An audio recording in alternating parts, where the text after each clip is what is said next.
ಸಮಚರಣ ಸರೋಜಂ ಸಾಂದ್ರ ನೀಲಾಂಬುದಾಭಂ ಜಗಲನಿಹಿತ ಪಾಣಿಂ ಮಂಡಲಂ ಮಂಡಲಾನಾಂ ತರುಣ ತುಳಸಿಮಾಲಾಂ ಕಂಧರಂ ಕಂಜನೇತ್ರಂ ಸದಯ ಧವಲಹಾಸಂ ವಿಠಲಂ ಚಿಂತಯಾಮಿ.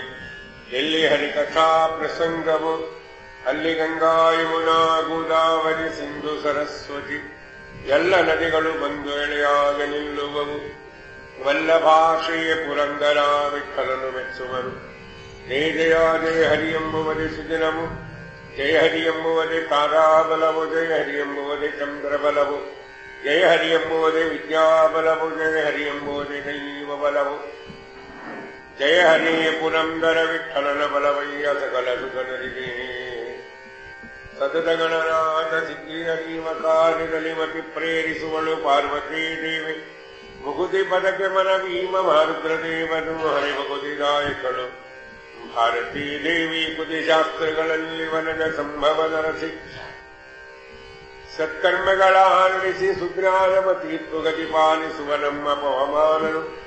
ಚಿತ್ರದಲ್ಲಿ ಅನಂದ ಸುಖವನೀವಳು ರಮ ಪ್ರಕೃತ ಜನರೊಡೆಯ ನಮ್ಮ ಶ್ರೀ ಪುರಂದರ ವಿಠಲನು. ಸತತ ಇವರುಳು ನಿಂತೆಯೇ ಕೃಪೆ ನಡೆಸುವರು. ನಮ ಶ್ರೀಪಾದರಾಜಾಯ ನಮಸ್ತೆ ವ್ಯಾಸಯೋಗಿನೆ. ನಮ ಪುರಂದರಾರ್ಯಾಯ ವಿಜಯಾರ್ಯಾಯ ತೇ ನಮಃ. ಅಭ್ರಮಂ ಭಂಗರಹಿತಂ ಅಜಲಂ ವಿಮಲಂ ಸದಾ ಆನಂದತೀರ್ಥಮತುಲಂ ಭಜೆ ತಾಪತ್ರಯಾಪಹಂ. ದುರ್ವಾದಿಧ್ವಾಂತರವಯೇ ವೈಷ್ಣವೇಂದಿವರೇಂದವೇ ಶ್ರೀರಾಘವೇಂದ್ರ ಗುರವೇ ನಮೋ ಅತ್ಯಂತ ದಯಾಲವೇ. ನಮೋಸ್ತು ತಾತ್ವಿಕಾ ದೇವಃ ವಿಷ್ಣುಭಕ್ತಿಪರಾಯಣಃ. ಧರ್ಮಮಾರ್ಗೇ ಪ್ರೇರಯಂತು ಭವಂತಃ ಸರ್ವ ಏವ ಹಿ. ಮನ್ಮನೋಭೀಷ್ಟವರದಂ ಸರ್ವಾಭೀಷ್ಟಫಲಪ್ರದಂ ಪುರಂದರ ಗುರುಮಂದೇ ದಾಸಶ್ರೇಷ್ಠಂ ದಯಾನಿಧಂ. ಅಜ್ಞಾನತಿಮಿರಚ್ಛೇದಂ ಬುದ್ಧಿಸಂಪತ್ಪ್ರದಾಯಕಂ ವಿಜ್ಞಾನವಿಮಲಂ ಶಾಂತಂ ವಿಜಯಾಖ್ಯ ಗುರುಂ ಭಜೇಯಾಗತಾದ್ರಿಕಾಲಕಿಲಂ. ಆಗಮಾರ್ಥ ವಿಶಾರದಂ ತ್ಯಾಗಭೋಗಸಮಾಯುಕ್ತಂ ಭಾಗಜ್ಞಾನ ಗುರುಂ ಭಜೆ. ಜಲದೇಷ್ಟ ನಿಭಾಕಾರಂ ಜಗದೀಶ ಪದಾಶ್ರಯಂ ಜಗತೀತಲ ವಿಖ್ಯಾತಂ ಜಗನ್ನಾಥ ಗುರುಂ ಭಜೆ. ಶೀಶಾಂಗ್ರಿ ಸೇವಕಂ ನಿತ್ಯಂ ಭೂಸುರಾಗ್ರ ಕುಲೋದ್ಭವಂ ವಾಸವಾದಿ ಶಿಲಾಕ್ಷೇತ್ರಂ ಶೇಷದಾಸ ಗುರುಂ ಭಜೆ.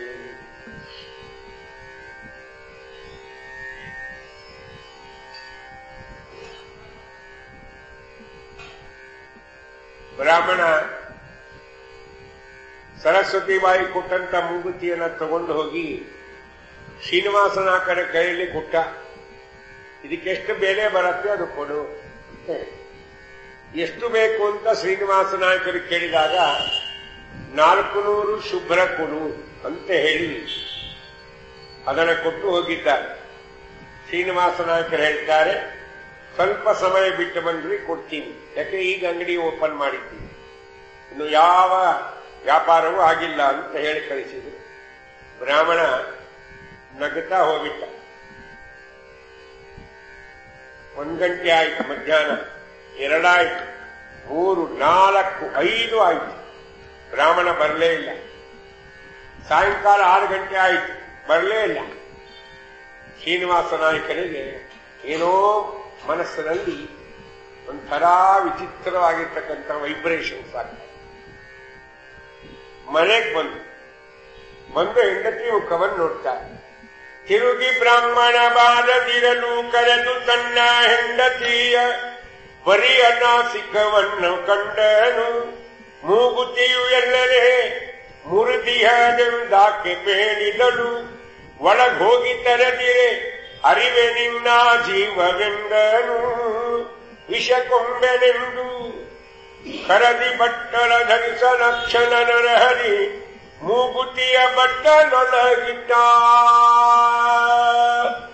ಶ್ರೀನಿವಾಸಕ್ಕೆ ಡೌಟ್ ಬಂತು. ಮನೆಗೆ ಬಂದು ನೋಡ್ತಾ ಹೆಂಡತಿಯನ್ನು ಕೇಳಿದ್ರು, ಸರಸ್ವತಿ ಮೂಗುತಿಯಲ್ಲಿ ಕಾಣಿಸ್ತಾ ಇಲ್ಲಲ್ಲ. ಸರಸ್ವತಿ ಹೇಳ್ತಾಳೆ, ಮಹಾನುಭಾವನು ಸ್ವಾಮಿ, ನನ್ನದ ವಿಷಯ ಹೇಳಿ ಭಯ, ಪತಿಗೆ ಹೇಳಾದ್ರೆ ಕೊಟ್ಬಿಟ್ಟಿದ್ದೇನೆ ಅಂತ. ಯಾವ ರೀತಿ ಹೇಳೋದೀಗ? ಅದಕ್ಕೆ ಒಂದು ಸುಳ್ಳು ಮಾತಾಡಿ. ಏನು ನಾವು ಬೆಳಿಗ್ಗೆ ಎರ್ಕೋಬೇಕು ಅಂತ ಸಿದ್ಧಳಾಗಿದ್ದೆ, ಅವಾಗ ಆ ಮೂಗುತಿಯನ್ನ ತಗಲಿಟ್ಟಿದ್ದೆ, ಅದು ಸ್ವಲ್ಪ ಮುರಿದಿದೆ, ಆ ಬಚ್ಚಲ ಮನೆಯಲ್ಲಿ ಇಟ್ಟಿದ್ದೇನೆ, ಒಳಗಿಟ್ಟಿದ್ದೆ. ಅದು ಶ್ರೀನಿವಾಸ ನಾಯಕರಂತಾರೆ, ಅದು ತಗೊಳ್ಬಾ, ನೀನ್ ತರಲಿಲ್ಲ ಅಂದ್ರೆ ನಿನ್ ಜೀವ ತೆಗಿತೇನೆ. ಅರಿವೆ ನಿನ್ನ ಜೀವವೆಂದನು ವಿಷಕೊಂಬೆನೆಂದು.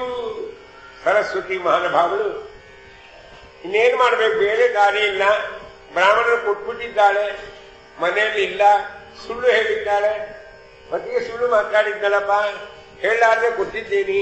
ಇದೆಲ್ಲ ಧರ್ಮ ಸಂಕಟದಿಂದ ಸರಸ್ವತಿ ದೇವಿ ಏನು ಮಾಡಲಿಲ್ಲ. ಸರಸ್ವತಿ ಬಾಯಿಯರು ಹೋದರು, ದೇವರ ಮನೆಯಲ್ಲಿ ಹೋಗಿದರು, ದೇವರ ಮನೆಯ ಬಾಗಿಲನ್ನು ಹಾಕಿದ್ದಾರೆ. ಆ ಬಟ್ಟಲಲ್ಲಿ ಅರಗನ್ನ ತೊಯ್ದು ವಿಷವನ್ನ ಮಾಡಿಕೊಂಡು ಕುಡಿವೆ. ಪಾಂಡುರಂಗ ನಿನ್ನ ಸಾಕ್ಷಿಯಾಗಿ ಕೊಟ್ಟಿದ್ದೇನೆ, ಗೊತ್ತಾಯ್ತು. ನಿನಗೆ ಪ್ರೀತಿ ಆಗಿದ್ದರೆ ಆ ವಿಷಯ ನನ್ನನ್ನು ರಕ್ಷಣೆ ಮಾಡು, ಇಲ್ಲ ಪ್ರಾಣವನ್ನ ಸ್ವೀಕಾರ ಮಾಡು ಅಂತ ಹೇಳಿ ಅದು ಅರಗನ್ನ ಕುಡಿಬೇಕು ವಿಷವನ್ನ. ಹಿಂಗ ಹಿಂಗ್ ಬಟ್ಲ ಎತ್ತಿಕೊಂಡು ಎತ್ತಿಲ್ಲ, ಟಕ್ ಅಂತ ಒಂದು ಸೌಂಡ್ ಆಯಿತು. ಏನಿದೆ ಅಂತ ನೋಡಿದರೆ ಅದೇ ಮೂಗುತಿ. ಅದಕ್ಕೆ ಜ್ಞಾನಿಗಳಂತಾರೆ, ಅರಿವೆ ನಿನ್ನ ಜೀವವೆಂದನು ವಿಷಕೊಂಬೆನೆಂದು. ಅವಾಗೇನಾಯ್ತು, ಕರದಿ ಬಟ್ಟಲ ಧರಿಸಲಕ್ಷಣ ನರಹರಿ ಮೂಗುತಿಯ ಬಟ್ಟಲೊಳಗಿಟ್ಟ. ಹೇಳಿ ಟಕ್ಕಂತ ಹಾಕಲ್ಲ, ನೋಡ್ತಾರೆ ಅದೇ ಮೂಗುತಿ. ಹಬ್ಬ ಆನಂದ ಬಾಷ್ಪ ಬಂತು. ಅಳತಕ್ಕವಳಿಗೆ ಏನಾಯ್ತು, ನೀರು ಚೇಂಜ್ ಆಯ್ತು. ಬಿಸಿ ನೀರು ಹೋಗಿ ಏನು ಬಂತು, ತಣ್ಣೀರು ಬಂತು. ಮನಸ್ಸಿನಲ್ಲಿ ಉದ್ವೇಗ ಆದರೆ, ಬಹಳ ದುಃಖ ಆದರೆ ನಮಗೂ ಕಣ್ಣಿನ ನೀರು ಬಂದ ಹಿಂಗಿತ್ತ ನೀರನ್ನು ಬಿಸಿ ಇರುತ್ತೆ ಅಲ್ವಾ. ಸಂತೋಷದಿಂದ ಕಣ್ಣೀರು ಬಂದ್ರೆ ಹೆಂಗಿರುತ್ತದು, ತಣ್ಣಗಿರುತ್ತೆ. ಈ ಗೀಜರನ್ನ ಕಣ್ಣಿನಲ್ಲಿ ಕೂಡಿಸಿದವರು ಯಾರು? ಗೀಜರ್ ಫಿಕ್ಸ್ ಮಾಡ್ಯಾರ? ಇಲ್ಲ, ಅದು ಭಗವಂತನ ಸೃಷ್ಟಿ. ಅದಕ್ಕೆ ಅವನ ಸೃಷ್ಟಿ ಬಹಳ ವಿಚಿತ್ರವಾದದ್ದು. ಬಹುಚಿತ್ರ ಜಗತ್ ಬಹುದಾಕರಣ ಪರಶಕ್ತಿರನಂತ ಗುಣ ಪರಮಃ. ಬಹಳ ಸಂತೋಷ.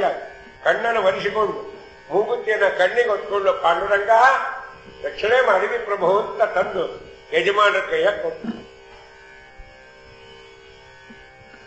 ಹರುಷದಿಂದಾಭರಣ ತಂದು ಪುರುಷನ ಕೈಯೊಳಗೆ ಇಡಲು ತರಸಿ ತನ್ನೊಳಗಿದ್ದ ಪೆಟ್ಟಿಗೆಯ ಕದು ಕಾಣದಿರ ಬೆರಗಾಗಿ ನೋಡಿದ ತನ್ನ ಮನದೀಯ.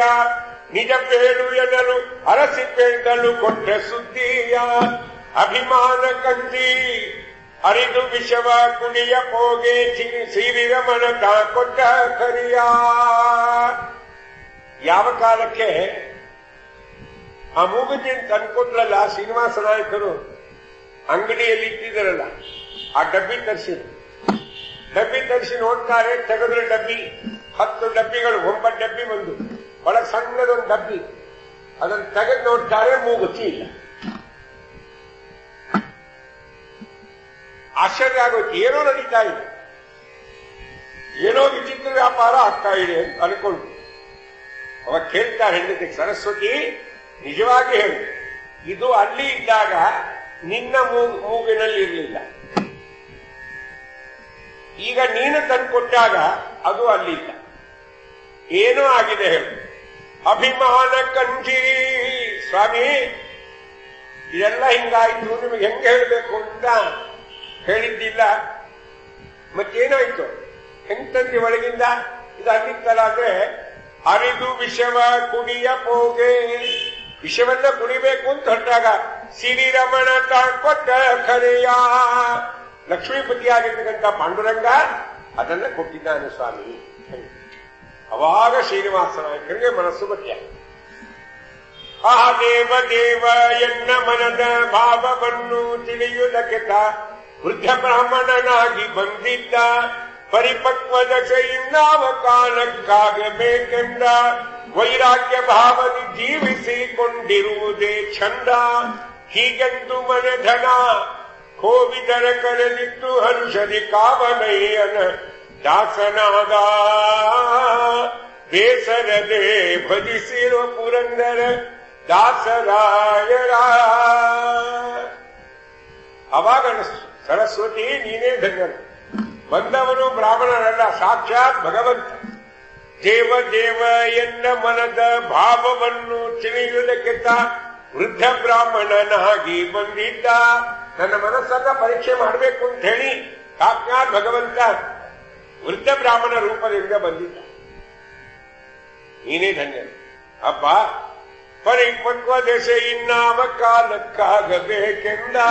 ಅವನಷ್ಟಿಂದ ಆಗುತ್ತೇನಪ್ಪ ಸರಸ್ವತಿ, ಇವತ್ತೇ ಪ್ರತಿಜ್ಞಾ, ಆ ಬ್ರಾಹ್ಮಣನ ದರ್ಶನ ಆಗುವವರೆಗೂ ನಾನು ಒಂದು ಹನಿ ನೀರನ್ನ ಸ್ವೀಕಾರ ಮಾಡುವುದಿಲ್ಲ ಅಂತ ಶ್ರೀನಿವಾಸ ನಾಯಕರು ಸಂಕಲ್ಪ ಮಾಡಿದ್ದಾರೆ. ಮಹಾನುಭಾವರು ಉಪವಾಸ ಕೂತ್ಕೊಂಡಿದ್ದಾರೆ.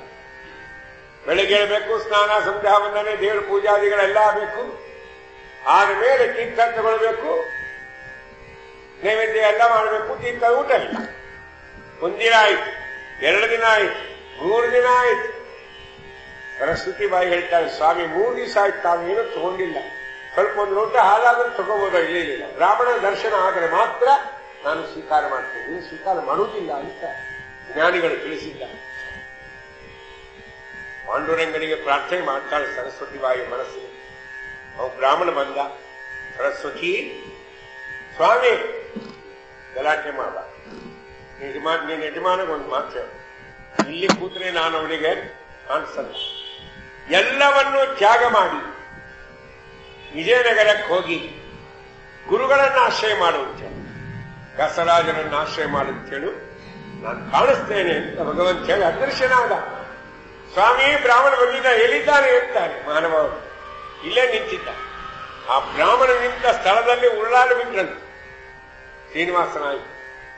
ಹಿಂಗ ಆಜ್ಞೆ ಮಾಡಿದ್ದ, ಅವಶ್ಯ ಆಗಲೇನು.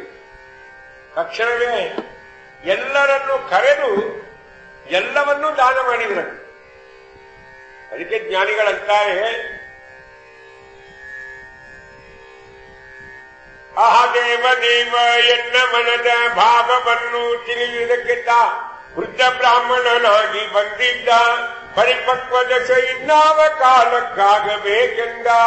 ವೈರಾಗ್ಯ ಭಾವದಿ ಜೀವಿಸಿಕೊಂಡಿರುವುದೇ ಚಂದ. ಜೀವನ ಹೆಂಗ್ ಮಾಡಬೇಕು ಅಂದ್ರೆ ವೈರಾಗ್ಯದಿಂದ ಕೂಡಿರಬೇಕು ಜೀವನ. ವೈರಾಗ್ಯ ಅಂದ್ರೆ ದೇವರೇನು ಕೊಡ್ತಾನೆ ಅದನ್ನ ಸಂತೋಷವಾಗಿ ಭೋಗ ಮಾಡ್ಲಿಕ್ಕೆ ಬರಬೇಕು. ಅದಕ್ಕೇನಂತ ಕರೀತಾರೆ? ವೈರಾಗ್ಯ ವೈರಾಗ್ಯ ಅಂತ ಕರೀತಾರೆ. ಹೌದಿಲ್ಲ? ನಾವು ಸ್ವಲ್ಪ ಏನಾದರೂ ಮಾಡಿದ್ರೆ ಅದನ್ನ ಹೈಲೈಟ್ ಮಾಡಿಬಿಡ್ತೀವಿ. ಈ ಚಾತುರ್ಮಾಸದಲ್ಲಿ ಕೆಲವರು ಮೌನವ್ರತ ಅಂತ ಮಾಡ್ತಾರೆ ಕೆಲವು ಭಕ್ತರು. ಮೌನ ಮಾಡಬೇಕಾದ್ರೆ ಹರಿಪ್ರೀತಿ ಆಗುತ್ತೆ, ಮಾಡಬೇಕಾದ್ರೆ ಆ ಹರಿಪ್ರೀತಿ ಆಗಲಿ ಅಂತ ಮಾಡೋಕ್ಕಿಂತ ನಾವು ಶೋ ಮಾಡೋದು ಜಾಸ್ತಿ, ಹೈಲೈಟ್ ಮಾಡ್ತೀವಿ. ಈ ವರ್ಷ ಚಾತುರ್ಮಾಸ ಏನೇನು ಮಾಡಿದ್ದೀರಿ? ನಾವೇನು ನಾನು ನೋಡ್ರಿ ಮೌನವ್ರತ ಮಾಡ್ತೀವಿ ಅಂತ ಎಲ್ಲಾರಿಗೂ ಹೇಳ್ಕೊತೀನಿ ಅಂತಾರೆ. ಒಂದು ಇನ್ನೊಂದು, ಬೇರೆ ಎಲ್ಲಾದ್ರೂ ಊಟಕ್ಕೆ ಹೋದ್ರೆ ಸುಮ್ಮನೆ ಕೂಡ್ತಾರ, ಅದು ಬಡಿಸಿದಷ್ಟು ಊಟ ಮಾಡಲ್ಲ. ಮೊದಲೇ ಬಡಿಸೋರು ಯಾರು ಅಂತ ತಿಳ್ಕೊಂಡ್ಬಿಡ್ತಾರೆ. ಹೋಗಿ ಯಾರು ಬಡಿಸ್ತಾರೆ ಇವತ್ತು, ಒಂದು 5-6 ಹುಡುಗರು ಸೇರಿ ಬಡಿಸ್ತಾರೆ ಅಂತ ಹೇಳ್ತಾರೆ. ಅವಾಗ 5-6 ಹುಡುಗರನ್ನ ಕರೀತಾರೆ. ನೋಡಪ್ಪ, ನಾನು ಮೌನವ್ರತ ಮಾಡ್ತಾ ಇದ್ದೀನಿ, ಮೌನವ್ರತ. ಊಟಕ್ಕೂಟಾಗೇನು ಮಾತಾಡಲ್ಲ. ಅದಕ್ಕೆ ನೀವು ಮೊದಲು ಬಡಿಸುವಾಗಲೇ ನನ್ನ ಎಲೆಗೆ ಜಾಸ್ತಿ ಜಾಸ್ತಿ ಪದಾರ್ಥ ಬಡಿಸ್ರಿ. 50 ಗ್ರಾಂ ಕೋಸಂಬರಿ, 100 ಗ್ರಾಂ ಪಲ್ಯ, 150 ಗ್ರಾಂ ಪಾಯಸ, ಮೊದಲೇ ಎಲ್ಲ ಜಾಸ್ತಿ ಬಡಿಸ್ರಿ, ನಾ ಮಾತಾಡೋದಿಲ್ಲ ಅಂತ ಹೇಳ್ತಾರಲ್ಲ, ಅದಲ್ಲ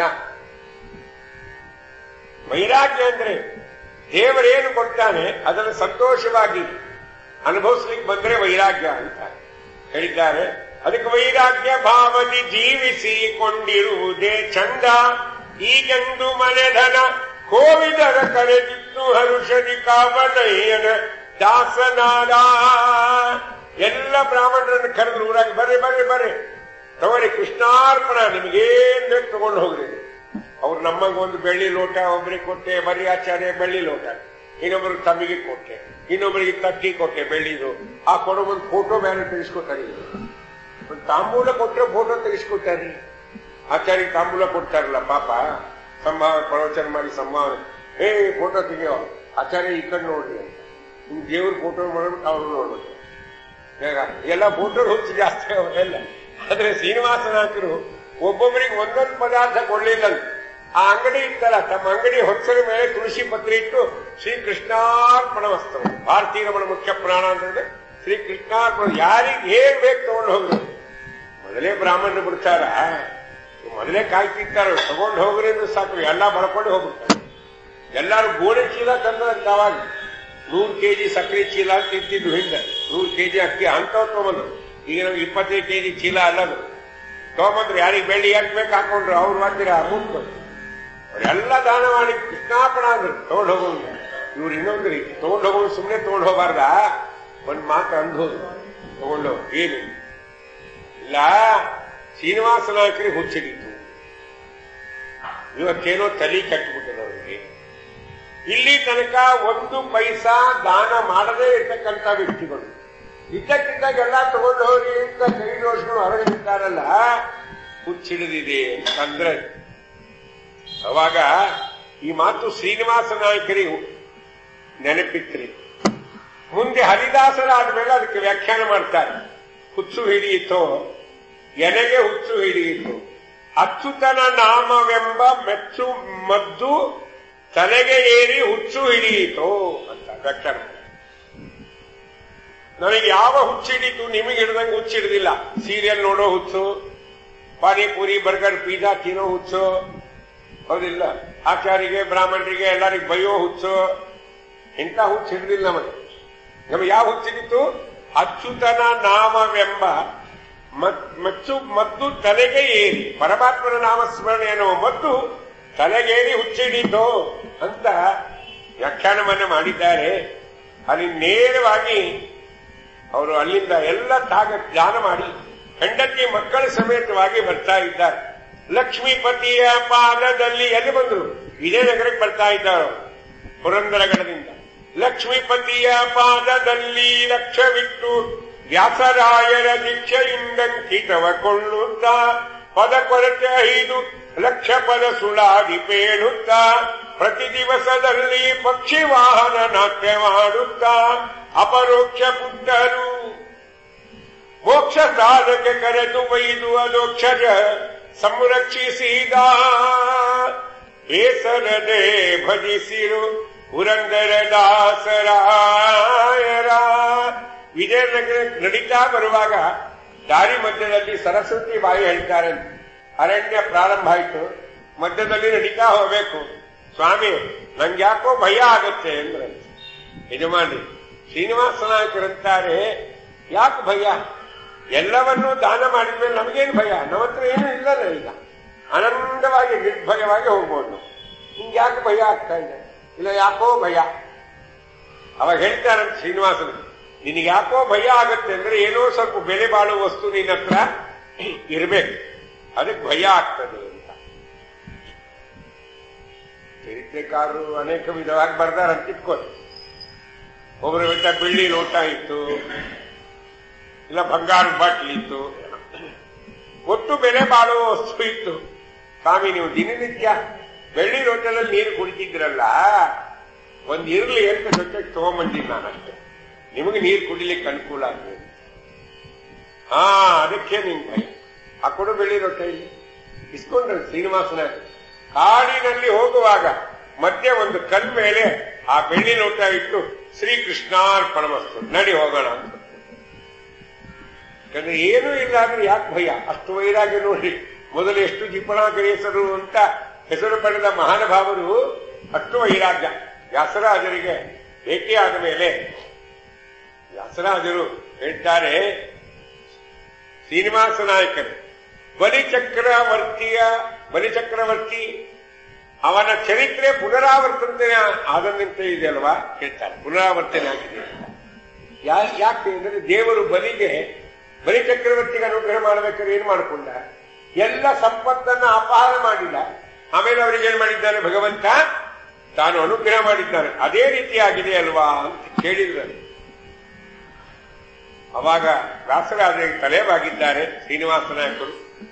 ಮರುದಿನ ಅವರಿಗೆ ಚಕ್ರಾಂಕನ ಹಾಕಿ ಸುದರ್ಶನ ಹೋಮ ಮಾಡಿ ಅಂಕಿತವನ್ನ ಪ್ರದಾನ ಮಾಡಿದ್ದಾರೆ ವ್ಯಾಸರಾಜ ಪ್ರಭೃತಿಗಳು ಮಹಾನುಭಾವರು. ಪುರಂದರ ವಿಠಲ ಹೇಳಿ ಅಂಕಿತ ಪ್ರದಾನ ಮಾಡಿ ಹೇಳ್ತಾರೆ, ನೀವು ಸಜ್ಜನರಿದ್ದಲ್ಲಿ ಹೋಗಿ, ಮನೆ ಮನೆಗೆ ಹೋಗಿ, ಓಣಿಗೆ ಹೋಗಿ, ಊರಿಗೆ ಹೋಗಿ, ಪರಮಾತ್ಮನ ಗುಣವನ್ನ ಸಾರಿ ಹೇಳಿ ಸಜ್ಜನರ ಉದ್ಧಾರ ಆಗಬೇಕು. ಪ್ರಾಕೃತವಾದ ಭಾಷೆಯಲ್ಲಿ ಪರಮಾತ್ಮನ ಗುಣಗಳನ್ನ ವಿಶೇಷವಾಗಿ ಕೊಂಡಾಡ್ರಿ. ಯಾವಾಗ ದೇವರು ವ್ಯಾಸರಾಜರ ಅನುಗ್ರಹ ಆಯಿತು, ದೇವರು ಹೃದಯದಲ್ಲಿ ಕಂಡ ಅವರಿಗೆ ಬಹಳ ಸಂತೋಷ. ಅವ್ರು ಹೇಳ್ತಾರೆ, ಇಂದಿನ ದಿನವೇ ಶುಭ ದಿನವೂ, ಇಂದಿನ ವಾರ ಶುಭ ವಾರ, ಇಂದಿನ ಯೋಗ ಶುಭ ಯೋಗ, ಇಂದಿನ ಕರ್ಣ ಶುಭ ಕರ್ಣ, ಇಂದಿನ ತಾರೆ ಶುಭ ತಾರೆ. ಇವತ್ತೆಲ್ಲ ಶುಭ. ಯಾಕೆ? ಇಂದು ಶ್ರೀ ಪುರಂದರ ವಿಠ್ಠಲರಾಯನ ಸಂದರ್ಶನ ಎನಗಾಯಿತು. ಪರಮಾತ್ಮ ನೋಡಿದ್ನಲ್ಲಪ್ಪ, ಇವತ್ತೇ ಎಲ್ಲ ಶುಭ. ಇಂದಿನ ದಿವಸ ಶುಭ, ನಕ್ಷತ್ರ ಶುಭ, ಯೋಗ ಶುಭ, ಕರ್ಣನು ಶುಭ, ಎಲ್ಲವೂ ಶುಭ. ಯಾಕೆ? ಪರಮಾತ್ಮನ ದರ್ಶನ ಆಗ್ತಂತ. ಎಂದು ನಾವು ದೇವರ ಸ್ತೋತ್ರ ಮಾಡ್ತೇವೆ, ಎಂದು ಸಜ್ಜನರ ಸಹವಾಸ ಮಾಡ್ತೇವೆ, ಅವತ್ತೇ ನಮ್ಮ ಜೀವನದಲ್ಲಿ ಅವು ಎಲ್ಲ ಏನು ಸುದಿನಗಳು. ಅದಕ್ಕೆ ಯಾರು ಒಳ್ಳೆಯವರು ಅಂದ್ರೆ ವಾದಿರಾಜ ಬ್ರಹ್ಮ ಹೇಳ್ತಾರೆ, ದಿನಗಳನ್ನು ಕಳೆವ ಜನರೇ ಸುಜನರು, ಕಮಲನಾಭನ ದಾಸ ಜನ ಸಮಾಗಮದಿಂದ ದಿನಗಳನ್ನು ಕಳೆವ ಜನರೇ ಸುಜನರು, ಸುಜನರು ಸುಜನರು ಸುಜನರು, ಕಮಲನಾಭನ ದಾಸ ಜನ ಸಮಾಗಮದಿಂದ ದಿನಗಳನ್ನು ಕಳೆವ ಜನರೇ ಸುಜನರು. ಯಾರಿಗೆ ಸಜ್ಜನರಿರಬೇಕು? ಪರಮಾತ್ಮನ ಭಗವದ್ಭಕ್ತರ ಸಮಾಗಮದಿಂದ ದಿನಗಳನ್ನು ಕಳಿಬೇಕು ನಾವು. ಅವರೇ ಸುಜನರು. ಅದನ್ನು ಕ್ವಶನ್ ಆಗಿ ಈಗಿನ ಕಾಲಕ್ಕೆ ಕ್ವಶನ್ ರೂಪದಲ್ಲಿ ಆಗುತ್ತದೆ. ದಿನಗಳನ್ನು ಕಳೆಯುವ ಜನರೇ ಸುಜನರೋ ಅಂತ ಪ್ರಶ್ನೆ ಮಾಡಿದ್ದಾರೆ. ಇವತ್ತು ನಾಳೆಗೆ ಆ ರೀತಿಯಾಗಿ ದಿನ ಕಳೀತಕ್ಕಂಥ ಜನ ಬಹಳ ಕಡಿಮೆ ಇದ್ದಾರೆ, ಇಲ್ಲ ಅಂತಿಲ್ಲ. ಆ ರೀತಿಯಾಗಿರ್ತಕ್ಕಂತಹ ಮಾತನ್ನ ದಾಸರಾರ ಆಡಬೇಕಾದ್ರೆ ಇವತ್ತು ಭಗವಂತನ್ ನೋಡಿದ್ನಲ್ಲ, ಇವತ್ತಿನ ದಿನಾನೇ ಶುಭ. ವಿಜಯರಾಯರು ಇನ್ನೂ ಸ್ಟೆಪ್ ಮುಂದೆ ಹೋಗಿ ಹೇಳ್ತಾರೆ, ದಿನ ಅಲ್ಲಿಲ್ಲ ಅವ್ರು ಯಾವ ದಿವಸ ಮಂಗಳ ಅಂದ್ರೆ ಒಳ್ಳೆ ದಿನ, ಶುಭ ದಿನ ಅಂದ್ರೆ ವಿಜಯರಾಯ ಹೇಳ್ತಾರೆ, ಹರಿಯ ನೆನೆಸಿದ ದಿವಸ ಮಂಗಳ. ಎಂದು ಭಗವಂತನ ಸ್ತೋತ್ರ ಮಾಡ್ತೇವೆ ಅವತ್ತೇ ಮಂಗಳ. ಹರಿಯ ನೆನೆಸದ ದಿವಸ ಅವಮಂಗಳ. ಎಂದು ಭಗವಂತನ ಸ್ಮರಣೆಯನ್ನು ಮಾಡುವುದಿಲ್ಲವೋ, ಎಂದು ಭಗವಂತನ ಪೂಜಾದಿಗಳನ್ನು ಮಾಡುವುದಿಲ್ಲವೋ, ಯಾವಾಗ ನಾವು ಜಪತಪಾದಿಗಳನ್ನು ಮಾಡುವುದಿಲ್ಲವೋ, ದೇವರ ಪೂಜಾದಿಗಳನ್ನ ಮಾಡದೆ ಅವನ್ನೆಲ್ಲವನ್ನ ತ್ಯಾಗ ಮಾಡಿಬಿಡ್ತೇವೋ, ಅವತ್ತಿನ ದಿವಸ ಅವಮಂಗಳ ಅಂತ ಹೇಳ್ತಾ ಬಂದು ವಿಜಯರಾಯರು ಹೇಳ್ತಾರೆ, ಹರಿಯ ನೆನೆಸಿದ ಘಳಿಗೆ ಅದು ಮುಕ್ತಿಗೆ ಬೆಳವಣಿಗೆ. ಯಾವ ಘಳಿಗೆಯಲ್ಲಿ ಭಗವಂತನ ಸ್ತೋತ್ರ ಮಾಡ್ತಿ, ಅವನ ಚಿಂತನೆ ಮಾಡ್ತಿ, ಅವನ ಸ್ಮರಣೆ ಮಾಡ್ತಿ, ಅದು ಹರಿಯ ಬಳಿಗೆ. ಆ ಘಳಿಗೆ ನಮಗೇನಾಗುತ್ತೆ? ಪರಮಾತ್ಮನ ಹತ್ರ ಹೋಗಲಿಕ್ಕೆ ಅನುಕೂಲ ಆಗುತ್ತೆ. ಹರಿಯ ನೆನಸದ ಘಳಿಗೆ ಅದು ಯಮನ ಬಳಿಗೆ. ಯಾವ ಘಳಿಗೆಯಲ್ಲಿ ನಾವು ದೇವರ ಸ್ಮರಣೆ ಮಾಡುವುದಿಲ್ಲವೋ ಆ ಎಲ್ಲ ಘಳಿಗೆ ಎದಕ್ಕೆ ಸಾಧನವಾಗ್ತದೆ? ಯಮನ ಬಳಿಗೆ ಹೋಗಲಿಕ್ಕೆ ಸಾಧನೆ ಆಗುತ್ತೆ. ಅದಕ್ಕೆ ಇಂದಿನ ದಿನವೇ ಶುಭ ದಿನವು ಸಂತೋಷ ಆಗಿದೆ ದಾಸರಾಯರಿಗೆ. ಈಗ ಜ್ಞಾನಿಗಳಾದ ಮೇಲೆ ಎಲ್ಲವನ್ನೂ ಭಗವತ್ಪರವಾಗಿ ಮಾತನಾಡುವ ಇದು ಮನೋಭಾವನೆ ಬರುತ್ತೆ ಅವರಿಗೆ. ಜ್ಞಾನಿಗಳಿಗೆ ಯಾವುದನ್ನು ನೋಡಿದರೂ ಭಗವಂತನ ಚಿಂತನೆಯನ್ನ ಆಯಾ ಸ್ಥಳದಲ್ಲಿ ಮಾಡ್ತಾರೆ. ಅವರು ಯಾಯವಾರಕ್ಕೆ ಹೋಗ್ಬೇಕು ಪ್ರತಿನಿತ್ಯ. ಯಾರು? ದಾಸರಾಯ. ಆ ಯಾಯವಾರ ಬಂದ ವಸ್ತುವಿನಿಂದಲೇ ಜೀವನ ಆಗಬೇಕು. ಯಾಯವಾರಕ್ಕೆ ಹೊರಟಿದ್ದಾರೆ. ಯಾಯವಾರಕ್ಕೆ ಹೋದಾಗ ಒಂದು ಮನೆ ಮುಂದೆ ನಿಂತು ಹಿಂಗ್ ಹೊರಟಾಗ ಆ ಮನೆಯವರು ಅವರಿಗೆ ರಾಗಿ ತಗೊಂಡ್ತಾರೆ. ಭಿಕ್ಷೆಗೆ ರಾಗಿ ತಗೊಂಡು ಜೋಳಿಗೆಗೆ ಹಾಕ್ಬೇಕು. ಅದನ್ನು ನೋಡಿದ ತಕ್ಷಣ ದಾಸರಾಯರು ಹೇಳ್ತಾರೆ, ಎಂತಹ ಸಂದೇಶ ಕೊಡ್ತಾರೆ, ಎಷ್ಟು ಭಗವಂತನ ವಿಚಾರ ಅವ್ರ ತಲೆಯಲ್ಲಿ ಬರುತ್ತೆ ಅಂದ್ರೆ, ರಾಗಿ ತಂದೀರಾ ಭಿಕ್ಷಕ್ಕೆ ರಾಗಿ ತಂದೀರಾ. ಬಹಳ ಚಲೋ ಆಯ್ತು, ರಾಗಿ ತಗೊಂಬಂದಿರಾ, ಬಹಳ ಸಂತೋಷ ಆಯ್ತು.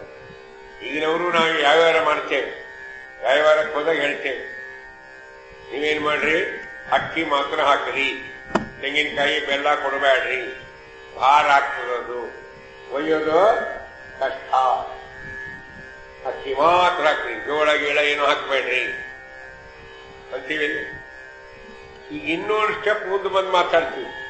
ನೀವೆಷ್ಟು ಅಕ್ಕಿ ಹಾಕ್ಬೇಕು ಅನ್ಕೊಂಡಿರಿ, ಅದರ ಬದಲಿ ದುಡ್ಡು ಹಾಕ್ರಿ. ಇದು ನ್ಯಾಯವಾರ ಅಲ್ಲ.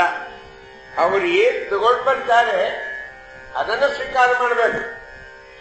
ಅದನ್ನೇ ದಾಸರಾಯರಂತಾರೆ, ರಾಗಿ ತಂದೀರ ಭಿಕ್ಷಕರಾಗಿ ತಂದೀರ, ಯೋಗ್ಯರಾಗಿ ಭೋಗ್ಯರಾಗಿ ಭಾಗ್ಯವಂತರಾಗಿ ನೀವೆಲ್ಲ ರಾಗಿ ತಂದೀರ ಭಿಕ್ಷಕರಾಗಿ ತಂದೀರ. ರಾಗಿ ತಗೊಂಡು ಬಂದ್ರ ಬಹಳ ಸಂತೋಷ. ಅವ್ರು ಹೇಳ್ತಾರೆ, ಯೋಗ್ಯರಾಗಿ ಭೋಗ್ಯರಾಗಿ ಭಾಗ್ಯವಂತರಾಗಿ ನೀವು ರಾಗಿ ತಂದೀರ. ಮೊದಲೇನ್ ಮಾಡ್ರಿ, ಯೋಗ್ಯರಾಗಿ ಅಂದ್ರೆ ಮೊದಲು ಯೋಗ್ಯರಾಗಬೇಕು. ಯೋಗ್ಯರಾಗಬೇಕಾದ್ರೆ ಏನ್ ಮಾಡಬೇಕು? ನಿತ್ಯ ಕರ್ಮಾನುಷ್ಠಾನವನ್ನು ಮಾಡಬೇಕು. ನಮ್ಮ ವರ್ಣಾಶ್ರಮದ ಧರ್ಮಗಳನ್ನ ಚಾಚು ತಪ್ಪದೇ ನಾವು ಮಾಡ್ತಾ ಇದ್ರೆ ನಾವೇನಾಗ್ತೀವಿ? ಯೋಗ್ಯರಾಗ್ತೀವಿ. ನಾವೇನಾಗ್ತೀವಿ ಅವಾಗ? ಯೋಗ್ಯರಾಗ್ತೀವಿ. ಅದಕ್ಕೆ ಯೋಗ್ಯರಾಗಿ ಅಂದ್ರು. ಆಮೇಲೆ ಹೇಳ್ತಾರೆ ಭೋಗ್ಯರಾಗಿ. ಕೆಲವರು ತೋರಿಸ್ತಾರೆ ಇವರು ತುಂಬಾ ಯೋಗ್ಯರು ಅಂತ ತೋರಿಸ್ತಾರೆ. ಕೆಲವರು ಪರಿಚಯ ಮಾಡಿಸುವಾಗ ಇವರು ತುಂಬಾ ಯೋಗ್ಯರು. ಯೋಗ್ಯರು ಅಂತ ಹಿಂಗೆ ಹೇಳ್ತೀನಿ ಅಂದ್ರೆ ನಿತ್ಯ ಕರ್ಮಾನುಷ್ಠಾನವನ್ನ ಚಾಚು ತಪ್ಪದೆ ಮಾಡ್ತಾ ಇರ್ತಾರೆ.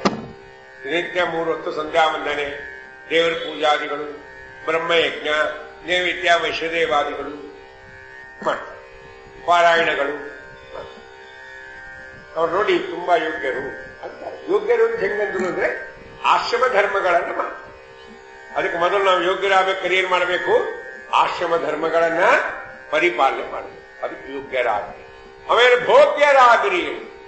ಆ ಯೋಗ್ಯರಾದ ಮೇಲಿನ ಫಲ ಬರುತ್ತಲ್ಲ, ಆ ಫಲವನ್ನ ಅನುಭವಿಸ್ತಕ್ಕಂಥ ಅಧಿಕಾರಿಗಳು ನಾವು. ಭಾಗ್ಯವಂತರಾಗಿ ನೀವು. ಭಾಗ್ಯವಂತರು ಅಂದ್ರೆ ಇನ್ನೊಂದು ಸಿನಿಮಾ ಬಂದಿತ್ತು, ಭಾಗ್ಯವಂತರು. ಹೌದಾ? ಅದಲ್ಲ. ಭಾಗ್ಯವಂತರು ಅಂದ್ರೆ ಏನು? ಜ್ಞಾನವಂತರಾಗಿರಿ ಅಂತ. ಭಾಗ್ಯ ಅನ್ನೋ ಶಬ್ದಕ್ಕೆ ಜ್ಞಾನ ಅಂತ ಅರ್ಥ ಮಾಡ್ಯಾರ ಶಾಸ್ತ್ರಕಾರ.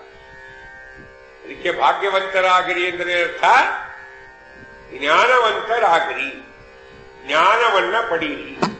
ಜ್ಞಾನಕ್ಕೆ ಸಮವಾದ ವಸ್ತು ಬೇರೆ ಜಗತ್ತಿನ ಮೇಲೆ ಯಾವುದೂ ಇಲ್ಲ. ಅದು ಭಗವಂತನ ಮಾತು.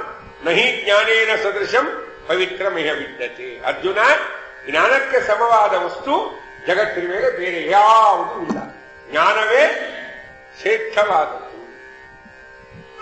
ಅದಕ್ಕೆ ಆಚಾರ್ಯರು ಹೇಳ್ತಾರೆ ಅನುಭಾಷ್ಯದಲ್ಲಿ, ಜ್ಞಾನೇನೈವ ಪರಂ ಪದಂ ಒಂದು. ಜ್ಞಾನದಿಂದಲೇ ಏವಕಾರ ಇಂದಲೇ ಜ್ಞಾನದಿಂದಲೇ ಪರಂ ಪದಂ. ಪರ ಅಂದ್ರೆ ಶ್ರೇಷ್ಠವಾದ ಪದವಿ ಯಾವುದು? ಮೋಕ್ಷ. ಅದು ಸಿಗಬೇಕಾದ್ರೆ ಏನ್ ಬೇಕು ನಮಗೆ? ಭಗವದ್ಭಿಷೇಕವಾದ ಜ್ಞಾನ ಬೇಕು. ಅದಕ್ಕೆ ಭಾಗ್ಯವಂತರಾಗಿ ನೀವೆಲ್ಲ. ಅದೇ ಒಂದು ಮಾತು ಹೇಳ್ತಾರೆ, ಏನು? ಅನ್ನದಾನವ ಮಾಡುವರಾಗಿ, ಅನ್ನ ಚಕ್ರ ಇಟ್ಟವರಾಗಿ, ಅನ್ಯವಾದ್ಯಗಳ ಬಿಟ್ಟವರಾಗಿ, ಅನುದಿನ ಭಜನೆಯ ಮಾಡುವರಾಗಿ ರಾಗಿ ತಂದೀರ ಭಿಕ್ಷಕರಾಗಿ ತಂದೀರ. ಅನ್ನದಾನವ ಮಾಡುವರಾಗಿ. ಅನ್ನ ಅಂದ್ರೇನು? ಅನ್ನ ಅಂದ್ರೂ ಜ್ಞಾನವೇ. ಎರಡನ್ನ ಹೇಳಿದ್ರಲ್ಲ, ಯಾವ್ದು ಒಂದೇ ಹೇಳ್ಬೋದಾಗಿತ್ತು. ಅನ್ನದಾನ ಎರಡು ಹೇಳಿದ್ರು. ಅನ್ನದಾನ ಮಾಡುವರಾಗಿ, ಅನ್ನ ಚಕ್ರ ಇಟ್ಟವರಾಗಿ. ಅದಕ್ಕೆ ಅನ್ನ ಅಂದ್ರೆ ಜ್ಞಾನ. ಮೊದಲು ಜ್ಞಾನದಾನ ಮಾಡಿ, ಆಮೇಲೆ ಅನ್ನ ಛತ್ರ ಇಟ್ಟವರಾಗಿ ಅನ್ನ ಮಾಡಿ. ಈ ಅನ್ನ ಛತ್ರವನ್ನು ಇಡ್ರಿ. ಎರಡು ಬಾರಿ ಯಾಕೆ ಅನ್ನ ಹೇಳಿದ್ರು ಅಂದ್ರೆ, ದೇವರು ಎರಡು ವಸ್ತುವನ್ನ ಒಂದೇ ಕಡೆ ಇಟ್ಟಿದ್ದಾರೆ. ಯಾವ ಎರಡು ವಸ್ತುವನ್ನು ಒಂದೇ ಕಡೆ ಇಟ್ಟಿದ್ದಾರೆ ಅಂದ್ರೆ, ಜಡ ಮತ್ತು ಚೇತನರನ್ನ ಒಟ್ಟಿಗೆ ಇಟ್ಟಿದ್ದಾನೆ ದೇವರು. ಒಂದ್ ಕಡೆ ಇಟ್ಟಾನೆ, ಎರಡು ಸೇರಿಸಿ ಒಂದರೊಳಗೊಂದು ಇಟ್ಬಿಟ್ಟಾನೆ ದೇವರು. ಹಾಗಾಗಿ ಎರಡು ವಸ್ತುಗಳು ಇದ್ದಾಗ ನಾವು ಅನ್ನವನ್ನ ಯಾರಿಗೆ ಕೊಡಬೇಕು? ಎರಡೂ ವಸ್ತುಗಳಿಗೆ ಅನ್ನ ಕೊಡಬೇಕು. ಒಂದು ಜಡವಾದ ವಸ್ತು, ಆ ಜಡವಾದ ವಸ್ತುವಿನ ಮತ್ತೊಂದು ವಸ್ತು ಇದೆ ಚೇತನ. ಚೇತನನಿಗೂ ಅನ್ನ ಕೊಡಬೇಕು, ಜಡಕ್ಕೂ ಕೊಡಬೇಕು. ಚೇತನ ಅಂದ್ರೆ ಜೀವ. ಜೀವಕ್ಕೆ ಅನ್ನ ಯಾವುದು ಅಂದ್ರೆ ಭಗವದ್ ವಿಷಯಕವಾದ ಜ್ಞಾನ. ಅದಕ್ಕೆ ಜೀವಕ್ಕೆ ಬಹಳ ಸಂತೋಷ ಆಗ್ಬೇಕಾದ್ರೆ ಏನಾಗಬೇಕು? ಪರಮಾತ್ಮನ ಸರಿಯಾದ ಜ್ಞಾನ ನಮಗೆ ಅರ್ಥ ಆದರೆ, ಯಥಾರ್ಥ ಜ್ಞಾನ ನಮಗೆ ಅರ್ಥ ಆದರೆ ಬಹಳ ಸಂತೋಷ ಆಗ್ತದೆ. ಅದಕ್ಕೆ ಶ್ರವಣ ಮನಕ್ಕೆ ಆನಂದವೀವುದು, ಭವಜನಿತ ದುಃಖಗಳ ಕಳೆಯುವುದು, ವಿವಿಧ ಭೋಗಗಳಿಹ ಪದಂಗಳಲ್ಲಿ ಇತ್ತು ಸಲಹುವುದು. ಶ್ರವಣ, ಯಾ ಶ್ರವಣ? ಭಗವಂತನ ಕಥಾ ಶ್ರವಣ ಮನಕ್ಕೆ ಆನಂದವೀವುದು, ಮನಸ್ಸಿಗೆ ಆನಂದ ಕೊಡುತ್ತೆ. ಹಾಗಾದರೆ ಜೀವನಲ್ಲಿ ಇರುವ ಮನಸ್ಸು, ಆ ಮನಸ್ಸು ಆನಂದ ಆಗಬೇಕಾದ್ರೆ, ಸಂತೋಷ ಆಗಬೇಕಾದ್ರೆ ಎದರಿಂದ ಆಗುತ್ತೆ ಅಂದ್ರೆ ಭಗವಂತನ ಜ್ಞಾನದಿಂದ ಆನಂದ. ಅದಕ್ಕೆ ಜೀವನಿಗೆ ಆಹಾರ ಭಗವದ್ ವಿಷಯಕವಾದ ಜ್ಞಾನ. ಅದಕ್ಕೆ ಮೊದಲು ಅನ್ನದಾನವ ಮಾಡುವರಾಗಿ ಜ್ಞಾನದಾನ ಮಾಡ್ಬೇಕು. ಈಗ ದೊಡ್ಡ ದೊಡ್ಡ ಆರಾಧನೆಗಳಲ್ಲಿ ನಾವು ನೋಡ್ತೇವಲ್ವಾ, ಬೆಳಿಗ್ಗೆ ನಾವು ಆರಾಧನೆಗೆ ಹೋದ್ರು ಅಲ್ಲಿ ಏನ್ ಮಾಡ್ತಾರೆ? ಬೆಳಿಗ್ಗೆ ಪಂಚಾಮೃತ ಅಲಂಕಾರ ಅವೆಲ್ಲ ಮಾಡ್ತಾರೆ. ಜೊತೆಗೆ ಬೆಳಿಗ್ಗೆನೆ ಪ್ರವಚನ ಇಡಿಸಿರ್ತಾರೆ, ಹೌದಿಲ್ಲ? ಪ್ರವಚನ ಆದ್ಮೇಲೆ ಏನ್ ಮಾಡ್ತಾರೆ? ಎಲೆ ಹಾಕಿ ಊಟಕ್ಕೆ ಹಾಕ್ತಾರೆ. ಒಂದು ವೇಳೆ ಏನಾದರೂ ಬೆಳಗಿನ ಜಾವ ಅಂದ್ರೆ ಬೆಳಗಿನ ಸಮಯದಲ್ಲಿ ಪ್ರವಚನ ಮಾಡಲಿಲ್ಲ, ಊಟಕ್ಕೆ ಹಾಕ್ಬಿಟ್ರು ಅಂದ್ರೆ ಸಾಯಂಕಾಲ ಪ್ರವಚನಕ್ಕೆ ಯಾರು ಹೋಗೋದೇ ಇಲ್ಲ. ಪ್ರಮಾಣ ಬಹಳ ಕಡಿಮೆ ಆಗ್ಬಿಡುತ್ತೆ, ಹೌದಾ ಇಲ್ಲ? ಅದಕ್ಕೆ ಬೆಳಗಿನ ಜಾವ ಮೊದಲು ಜ್ಞಾನ ಕಾರ್ಯ ಮಾಡುತ್ತಾರೆ. ಆ ಜ್ಞಾನ ಅನ್ನೋದು ಒಂದು ಅನ್ನವೇ, ಅದು ಜೀವರಿಗೆ ಆಹಾರವಾದರೆ ಈ ಅನ್ನ ಛತ್ರ ನಾವೇನು ಊಟ ಮಾಡ್ತೀವಿ ಪದಾರ್ಥಗಳು, ಈ ಎಲ್ಲ ಪದಾರ್ಥಗಳು ಯಾರಿಗೆ ಶಕ್ತಿ ಕೊಡ್ತದೆ ಅಂದ್ರೆ ದೇಹಕ್ಕೆ ಪುಷ್ಟಿ ಕೊಡುತ್ತೆ. ಪದಾರ್ಥ ತಿನ್ನೋದ್ರಿಂದ ಶಕ್ತಿ ಯಾರಿಗೆ ಬರುತ್ತೆ? ದೇಹಕ್ಕೆ ಬರುತ್ತೆ. ಅದಕ್ಕೆ ಜಗನ್ನಾಥಾಸರು ಅಂತಾರೆ, ಸಂಹನನಕ್ಕೆ ಉಪಚಯ ಕರಣಕ್ಕೆ ಆನಂದ ಅನಿಮಿಷರಿಗಾತ್ಮ ಪ್ರದರ್ಶನ ಸುಖವ ನೀವ ಹರಿ. ಅನಿಮಿಷರಿಗೆ ಆನಂದಾತ್ಮ ಆತ್ಮ ಪ್ರದರ್ಶನ ಸುಖವ ನೀವ ಹರಿ. ಸಂಹನನಕ್ಕೆ ಉಪಚಯ, ನಾವು ತಿನ್ನೋ ಪದಾರ್ಥದಿಂದ ಪುಷ್ಟಿ ಯಾರಿಗೆ ಬರುತ್ತೆ? ದೇಹಕ್ಕೆ ಬರುತ್ತೆ ಇಲ್ಲ? ಏಕಾದಶಿ ದಿವಸ ಏನಾಗಿರ್ತದೆ ನಮಗೆ? ಸಂಜೆ ಆದಂಗ ಏನಾಗ್ತದೆ? ದೇಹದಲ್ಲಿ ಪುಷ್ಟಿ ಇರಲ್ಲ, ಹೌದಾ? ದೇಹ ಬಾಡಿ ಹೋಗಿರ್ತದಲ್ಲ, ದೇಹ ಬಾಡಿ ಹೋಗಿರ್ತದೆ. ಯಾಕೆ? ಅವತ್ತು ಆಹಾರ ಇರಲ್ಲ, ದೇಹಕ್ಕೆ ಪುಷ್ಟಿ ಸಿಗಲ್ಲ. ಮರುದಿವಸ ಪಾಲನೆ ಆದ ತಕ್ಷಣ ಏನಾಗತ್ತೆ? ದೇಹಕ್ಕೆ ಆಹಾರ ಸಿಗತ್ತೆ, ಪುಷ್ಟಿ ಬರುತ್ತೆ. ಅವಾಗೆಲ್ಲ ಇಂದ್ರಿಯಗಳು ಅರಳಿತಾವೆ ಇಲ್ಲ? ಅದಕ್ಕೆ ನೋಡ್ರಿ, ಏಕಾದಶಿ ದಿವಸ ಮುಖ ನೋಡಿ, ಪಾಲನೆಗೆ ಹೋಗುವಾಗ ಅವ್ರ ಮುಖ ನೋಡ್ಬೇಕು, ಪಾಲನೆ ಮುಗಿಸ್ಕೊಂಡು ಬರುವಾಗ ಮುಖ ನೋಡ್ಬೇಕು. ವ್ಯತ್ಯಾಸ ಆಗಿರ್ತಿಲ್ಲ? ಪಾಲನೆಗೆ ಹೋಗುವಾಗ ಸಪ್ಪು ಮುಖ ಮಾಡ್ಕೊಂಡು ಹೋಗಿತ್ತು, ಮುಗಿಸ್ಕೊಂಡ್ಬರೋ ಹೇ ಭಾರಿ ಇತ್ರೆ, ಪಾಲನೆ ಆಯ್ತಾ, ಏನ್ ಅಡಿಗೆ ಅದ, ಏನ್ ಪಾಯ್ಸ, ಬಾಬಾ ಅಂತೀವಿ ಇಲ್ಲ? ಅವ್ರ ಮುಖ ನೋಡಿ ಹೇಳ್ಬೋದು ಇವ್ರು ಪಾಲನೆ ಆಗಿದೆ ಅಂತ. ಯಾಕಂದ್ರೆ ಅದು ಅಷ್ಟು ನಾವು ತಿನ್ನುವ ಪದಾರ್ಥಗಳು ಅದು ಕೇವಲ ದೇಹಕ್ಕೆ ಪೌಷ್ಟಿಯನ್ನು ಕೊಡ್ತು. ಅದಕ್ಕೆ ಜಗನ್ನಾಥ ಸಂಹನನಕ್ಕೆ ಉಪಚಯ ಅಲ್ಲ ದೇಹ ಅಂತ ಹೇಳಿದ್ರೆ, ಸಂಹನನ ಅಂತ ಯಾಕೆ ಹೇಳಿದ್ರು ಅಂದ್ರೆ ಈ ದೇಹ ಚೆನ್ನಾಗಿ ನಾಶವಂತದ್ದು. ನಾಶವೊಂದು, ಹನನ ಅಂದ್ರೆ ನಾಶ, ಸಂಹನನ ಅಂದ್ರೆ ಸಮೀಚೀನವಾಗಿ ಸಮ್ಯಕವಾಗಿ ಕ್ರಮೇಣ ಈ ದೇಹ ನಾಶವಂತದ್ದು. ಮೊದಲು ಹುಟ್ಟಿದಾಗ ಒಂಥರ ಬೆಳೀತಾ ಬರುತ್ತೆ, ಒಂದು ಅವಸ್ಥೆಯಲ್ಲಿ ಅದು ನಿಲ್ತದೆ, ಆಮೇಲೆ ಏನಾಗ್ತದೆ? ಶರೀರ ನಾಶವಂತ ಬರ್ತದೆ. ಮೊದಲು ಆಕಾರ ರೂಪದಲ್ಲಿ ಇದ್ದ ಶರೀರ ಮುಂದೆ ವಿಕಾರ ರೂಪಕ್ಕೆ ಬರುತ್ತೆ ಅಲ್ಲ? ಒಂದು ವ್ಯಕ್ತಿ ನಾವು 10-15 ವರ್ಷ ನೋಡ್ಲಿಲ್ಲ ಅಂದ್ರೆ ಸಡನ್ ಆಗಿ ಆ ವ್ಯಕ್ತಿಯನ್ನು ನೋಡಿದ್ರೆ ನಮ್ಗೇನು ಅನಿಸ್ತದೆ? ಅವ್ರು ಹೌದಾ ಇಲ್ಲ ಇವ್ರು ಅಂತ ಅನಿಸ್ತದೆ, ಹೌದಾ? ನಾವೇ ಹೋಗಿ ಕೇಳ್ತೀವಿ, ನೀವ್ ಇಂಥವ್ರಲ್ವಾ? ಹೌದು, ನಾವ್ ಇಂಥವ್ರಿ, ಅಬಾಬಾಬ ಪರಸ್ಪರ ಮಾತು. ಹೆಂಗಾಗ್ಬಿಟ್ಟಿರಿ, ಹೆಂಗಿದ್ರಿ? ಯಾಕಂದ್ರೆ ಆಕಾರ ಹೋಗಿ ಏನಾಗ್ತದೆ? ವಿಕಾರ. ಚೆನ್ನಾಗಿ ನಾಶ ಹೊಂದದೆ ಈ ಶರೀರ. ನಮಗೆ ಈ ದೇಹ ನಾಶ ಹೊಂದಬೇಕು ಅಂತ ನಮಗ ಅಪೇಕ್ಷೆ ಇಲ್ಲ, ಆದ ಕಾಲಕ್ರಮೇಣ ಅನುಗುಣವಾಗಿ ದೇಹ ಏನಾಗ್ತದೆ? ನಾಶ ಹೊಂತಾ ಬರ್ತದೆ. ಬರ್ತದೆ. ನಮ್ಮ ದೇಹದಲ್ಲಿ ಶಕ್ತಿ ಎಲ್ಲ ಕಡಿಮೆ ಆಗತ್ತ. ಇಂದ್ರಿಯಗಳೆಲ್ಲ ಏನಾಗುತ್ತವ, ತಮ್ಮ ಸಾಮರ್ಥ್ಯವನ್ನ ಕಳ್ಕೋತ ಬರ್ತಾವ. ಅದಕ್ಕೊಬ್ಬ ಇದ್ದನ್ ದೇವ್ರನ್ನ ಕುರಿತು ತಪಸ್ಸು ಮಾಡಿ ದೇವ್ರ ಕೇಳಿದ, ಏನ್ ಬೇಕದು ವರ ಕೇಳಪ್ಪ ಅಂತಂದ. ಅವ ಅಂದ, ನನ್ಗೇನ್ ಬೇಡ, ನನ್ ಸಾವು ಅಂತ ಬರ್ತದಲ್ಲ, ನನ್ನ ಮರಣ ಬಂದಾಗ ನೀ ತಿಳಿಸ್ಬೇಕು, ನಿಂಗೆ ಇಂಥ ದಿವ್ಸ ಸಾವದಂತ ತಿಳಿಸ್ಬೇಕು. ಗೊತ್ತಾಯ್ತಲ್ಲ, ನಂಗೆ ಸಾವು ಯಾವಾಗದ ನಿಂಗೆ ತಿಳಿಸ್ಬೇಕು, ನಾ ತಿಳಿಸ್ಬಿಡು ಸಾಕು, ನಂಗೇನ್ ಬೇಡ. ಆಯ್ತು ಅಂದ ದೇವ್ರು, ತಿಳಿಸ್ತೀನಿ ಅಂದ. ವ್ಯಕ್ತಿ ಸತ್ತೋಗ್ಬಿಟ್ಟ. ದೇವ್ರ ಹತ್ರ ಮೇಲೆ ಕೇಳ್ತಾನೆ, ಅಲ್ಲ ಬಾ, ಏನ್ ಎಂತ ಮೋಸ ಮಾಡಿದಲ್ಲೋ ದೇವರೇ, ಯಾಕೆ ಏನಾಯ್ತು? ನಾನು ಹಿಂಗೇನ್ ಕೇಳಿದ್ದೆ? ನಾ ತಪಸ್ಸು ಮಾಡ್ದ ನೀ ಬಂದು ಕೇಳಿದೆಲ್ಲ, ನಾನು ಹಿಂಗೇನ್ ಕೇಳಿದ್ದೆ? ಏನ್ ಬೇಕು? ನನ್ನ ಸಾವು ಯಾವಾಗದ ತಿಳಿಸ್ಬೇಕು ಅಂತ ಹೇಳಿದ್ದಿಲ್ಲ, ನನ್ನ ಮರಣ ನೀನು ಗೊತ್ತು ಮಾಡ್ಬೇಕು. ನೀ ಬಿಟ್ಟಿಲ್ಲ, ಒಮ್ಮೆ ಕರ್ಕೊಂಡ್ ಬಂದ್ಬಿಟ್ಟು. ದೇವರಂದ, ನಾನು ಸೂಚನೆ ಕೊಟ್ಟೀನಿ, ನಿಂಗ್ ಮರಣ ಹತ್ರ ಬರ್ತಾ ಇದೆ, ಸೂಚನೆ ಕೊಟ್ಟೀನಿ, ನೀನು ಅರ್ಥ ಮಾಡಿಕೊಂಡಿಲ್ಲ ಅಂತ ದೇವರು ಹೇಳಿದ. ಏನು ಸೂಚನೆ ಕೊಟ್ಟಿ? ಮೊದಲು ತಲೆ ಕೂದಲು ಬೆಳ್ಳಗಾಯ್ತು, ಹಿಂದಕ್ಕಿತ್ರಿ. ತಲೆ ಕೂದಲು ಬೆಳ್ಳಗಾದ್ರೆ ಏನು? ಹತ್ರ ಬರ್ತಾ ಇದೆ, ಗ್ಯಾರಂಟಿ ಕಾರ್ಡು ಮುಗಿತಾ ಬರ್ತಾ ಇದೆ ಅಂತ ಅರ್ಥ ಇತ್ತು. ಈಗಿನವ್ರಿಗೆ ಬಿಳೆ ಕೂದಲು ಮೊದಲೇ ಬಂದ್ಬಿಡ್ತಾವ. ಬಂದ್ರು ನಾವು ಹೆದರಲ್ಲ, ಮತ್ತದಕ್ಕಿಷ್ಟು ಕಪ್ ಹಚ್ಕೊಂಡು ಸಂತೋಷ ಪಡ್ತೀವಿ. ಮೊದಲನೇದೇನು? ದೇವರಂದ ಸೂಚನೆ ಕೊಟ್ಟೆ, ಕೂದಲು ಬೆಳ್ಳಗಾಯ್ತು. ಅವಾಗನು ನೀ ಅರ್ಥ ಮಾಡ್ಕೊಳ್ಳಿಲ್ಲ, ಮತ್ತೆ ನಿನ್ನ ಪ್ರಪಂಚದಲ್ಲೇ ನೀ ಇದ್ದೆ. ಮುಂದೆ ಕೆಲವು ವರ್ಷಗಳಾದ ಮೇಲೆ ಕಣ್ಣಿನ ದೃಷ್ಟಿ ಮಂದಾಯ್ತು, ಕಣ್ಣು ಕಾಣಿಸುವುದು ಸ್ವಲ್ಪ ಮಂದವಾಯ್ತು. ಅವಾಗ ನೀ ಏನು ಮಾಡಿದಿ? ಚಸ್ಮಾ ಹಾಕೊಳ್ಳಿಕ್ ಶುರು ಮಾಡಿ. ಅವಾಗಾದ್ರೂ ನೀ ತಿಳ್ಕೊಬೇಕಂತ ಎರಡನೇ ಸೂಚನೆ ಕೊಟ್ಟೆ ನಾನು, ನಿಂಗ್ ಮರಣ ಬರ್ತಾ ಇದೆ, ಸ್ವಲ್ಪ ಎಚ್ಚರವಾಗಿರು ಅಂತ. ನೀನು ಅದಕ್ಕೊಂದು ಉಪಾಯ ಹುಡ್ಕೊಂಡಿ. ತಲೆಗೆ ಹೆಂಗ ಕಪ್ಪು ಹುಡುಕೊಂಡಿಯೋ ಬಣ್ಣನ, ಅದೇ ರೀತಿ ಕಣ್ಣಿಗೂ ಒಂದು ಉಪಾಯ ಯಾವುದು? ಕನ್ನಡಕ ಬಳಸಿದ್.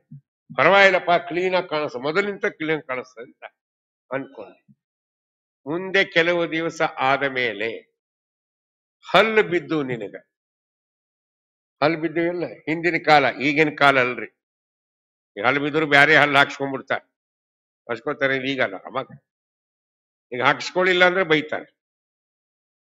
ಹಲ್ಲು ಕಟ್ಸ್ಕೊಬೇಕು, ಯಾಕೆ ಒದ್ದಾಡ್ತೀರಿ? ತಿನ್ಲಿಕ್ಕೆ ಸುಮ್ಮನೆ ಬಹಳ ಆರಾಧನೆಗೆ ಹೋಗ್ಬೇಕಾಗಿದ್ದಿಲ್ಲ, ಸುಮ್ಮನೆ ಹಲ್ಲು ಹಾಕ್ಸ್ಕೊಂಡ್ಬಿಡ್ತೀನಿ. ಈಗೇನು ಬ್ಯಾರೆ ದೇವರಂದ ಹಲ್ಲು ಬೀಳಿಸಿದ. ಅವಾಗಾದ್ರೂ ನಿಂಗೆ ಸ್ವಲ್ಪ ಎಚ್ಚರಿಕೆ ಬರ್ಬೇಕಾಯ್ತು. ಅದು ಸೂಚನೆ ಕೊಟ್ಟಿನ. ಅದಕ್ಕೆ ಬೀಚಿ ಒಂದ್ ಕಡೆ ಬರೀತಾ, ಏನು ಹಲ್ಲು ಯಾಕೆ ಕೆಳಗೆ ಬೀಳ್ತಾವ ಅಂತ. ಹಲ್ಲು ಯಾಕೆ ಬೀಳ್ತಾವ್ರಿ ಅಂದ್ರೆ, ಕೂದಲಿನ ಸ್ವಭಾವ ಏನು? ಕಪ್ಪಾಗಿರುವುದು. ಕೂದಲಿನ ಸ್ವಭಾವ ಕಪ್ಪಾಗಿರುವುದು. ಹುಟ್ಟುತ್ತಾ ಕಪ್ಪಾಗಿರ್ತಕ್ಕಂಥ ಕೂದಲುಗಳೇ ಬೆಳ್ಳಗಾದವು ಅಂದ ಮೇಲೆ, ನಾನು ಮೊದಲಿಂದು ಬೆಳ್ಳಗಿದ್ದೀನಲ್ಲ, ನಂದೇನ್ ಕೆಲಸ ಅಂತ ಕೆಳಗ್ ದಪ ದಪ ಬೀಳ್ತಾವಂತವು ಹಲ್ಲು ವಯಸ್ಸಾದ. ಹಂಗೆ ಹಲ್ಲು ಬೀಳಿಸಿದೆ. ಅವಾಗೂ ನಿಂಗೆ ಗೊತ್ತಾಗಿಲ್ಲ, ಅದಕ್ಕೊಂದೇನೋ ದಾರಿ ಹುಡುಕೊಂಡಿನಿ. ಗೊತ್ತಾಯ್ತಾ? ಕೊನೆಗೆ ಇನ್ನೊಂದು ಸೂಚನೆ ಕೊಟ್ಟೆ ನಾನು, ನಿಂಗ್ ಮರಣ ಇದೆ, ಹತ್ರ ಬಂದಿದೆ ಅಂತ 4 ನೋಟಿಸ್ ಅನ್ನು ಕಳಿಸಿದ್. ಇನ್ನೊಂದು ಯಾವ್ದು ಅಂದ್ರೆ, ಚರ್ಮ ತುಕ್ಕು ಹಿಡಿತದ. ಇದು ಏನಂತ, ಇದು ಸುಕ್ ಅಂತಾರ. ಚರ್ಮ ಮುದುರ್ತಾ ಬರ್ತದಿಲ್ಲ, ಅದನ್ನ ನೋಡ್ಬೇಕು. ಈಗಿನವ್ರು ಹಂಗಲ್ಲ, ಮತ್ತ ಅದಕ್ಕೇನೋ ಮಾಡ್ಕೊಂಡ್ಬಿಡ್ತಾರ, ಸರ್ಜರಿ ಪರ್ಜರಿ ಏನೋ ಹಾಕೊಂಡ್ಬಿಡ್ತಾರ, ಇನ್ನೊಂದೇನೋ ಬಡ್ಕೊಂಡ್ಬಿಡ್ತಾರ. ಆ ಸುಕ್ಕ ಕಾಣಬಾರದು ಅಂತ. ಆದ್ರೆ ಕ್ರಮೇಣ ಈ ಚರ್ಮ ಏನಾಗುತ್ತೆ, ಸುಕ್ ಹಿಡಿತಾ ಬರ್ತದೆ, ಜೋಲ್ ಬೀಳೋದು, ಒಣಗಿದಂಗಾಗೋದು.